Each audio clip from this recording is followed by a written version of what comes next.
Salutations, esprit. Entrez donc et prenez place. Je vois bien que vous êtes curieux à la recherche d'une fable nébuleuse, d'un mythe ésotérique ou d'une légende à se laisser conter au coin du feu. Eh bien, laissez-moi vous narrer l'obscure histoire qui hante ces lieux. Bienvenue, mesdames et messieurs, à Fantôme Manor. Notre récit commence durant la faste époque de la ruée vers l'or, où monts et merveilles sont promis aux chercheurs de pépites venus par milliers s'installer dans ces lointaines contrées. En cette période exaltante, Henry Ravenswood, accompagné de sa femme Martha et de leur fille Mélanie, s'installe à Thunder Mesa, petite bourgade pleine de promesses, longeant le fleuve Rivers of the Far West. Empli du désir de faire fortune, Henry Ravenswood fait construire une mine au cœur de la montagne. Son exploitation minière, la Big Thunder Mining Company, est rapidement florissante. En gage de leur nouvelle fortune, Henry Ravenswood fait alors bâtir tout en haut de la plus haute colline de Thunder Mesa un manoir somptueux, surplombant la ville de son opulence. Imaginez cette demeure de 4 étages, resplendissante dans son style victorien, fort audacieux pour l'époque. Au-devant, un grand porche couvert, et en haut, une tour se détachant du toit. Représentez-vous le jardin faste et fleuri, autour de 2 gazebos qui habillent cet ostensible décor, la fierté des Ravenswood. Toutefois, chers esprits, leur histoire ne s'arrêterait pas là. Car on dit à travers la vallée que c'est un autre événement qui aurait bouleversé la destinée de la famille à tout jamais. Mélanie Ravenswood aurait été courtisée par 4 prétendants et un mariage se serait profilé sous le regard désapprobateur d'Henry Ravenswood. D'après les rumeurs, ces soupirants n'avaient pas su trouver grâce à ses yeux et le patriarche aurait pris ombrage. Malheureusement, le destin ne lui laissa pas son mot à dire puisqu'un terrible tremblement de terre s'abattit sur la ville de Thunder Mesa. Henry et Martha Ravenswood ont alors péri tous deux dans les profondeurs de la faille, laissant Mélanie accablée dans son triste foyer. Les murmures racontent que cela se déroula le jour de ses noces. Ou était-ce la veille? On ne saurait trop dire. Et c'est à ce moment-là, estimables esprits, que notre conte prend une tournure plus que ténébreuse.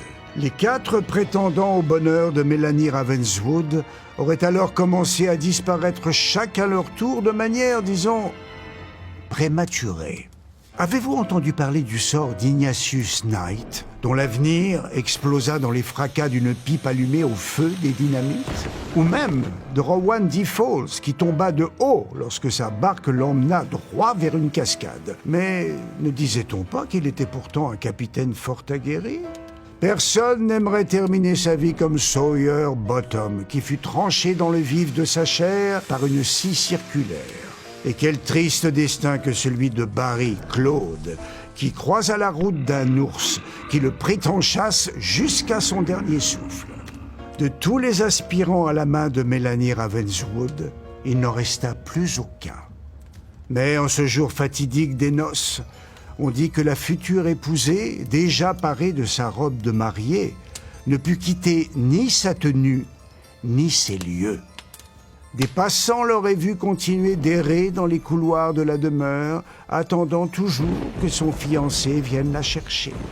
Hélas, abandonné par ses propriétaires adorés, le manoir tomba en décrépitude. Néanmoins, d'étranges nouveaux habitants semblèrent y trouver leurs habitudes. On raconte que la promesse d'un mariage avait attiré nombre d'invités à travers la contrée. Mais ils finirent tous emprisonnés, ainsi que la triste fiancée, en ces lieux où le temps reste figé, à jamais bloqué dans l'attente des noces de la mariée.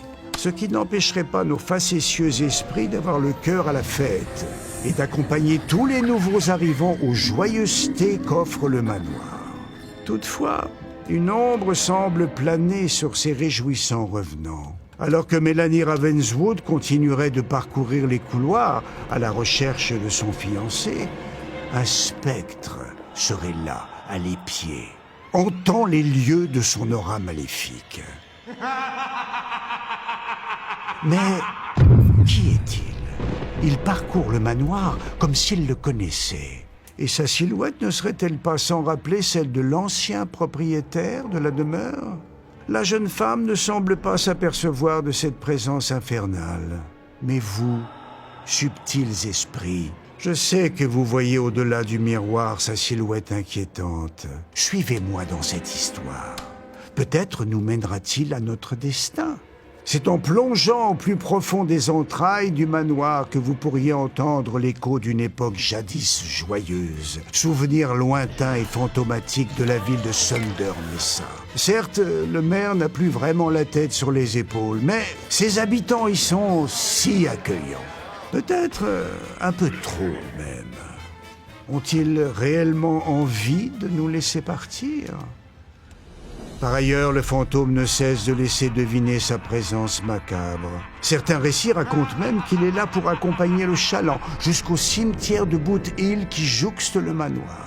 En cette ultime demeure se trouve la tombe des bien malheureux Henry et Martha Ravenswood, unis à jamais dans la mort. Mais qu'est-ce qui attire le fantôme en ces lieux? Serait-ce parce qu'il cherche enfin un repos perpétuel?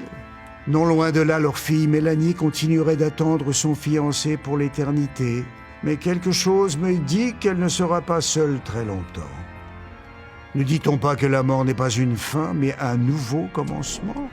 Entrez donc, entrez dans Phantom Manor, la demeure la plus hantée de Thunder Mesa.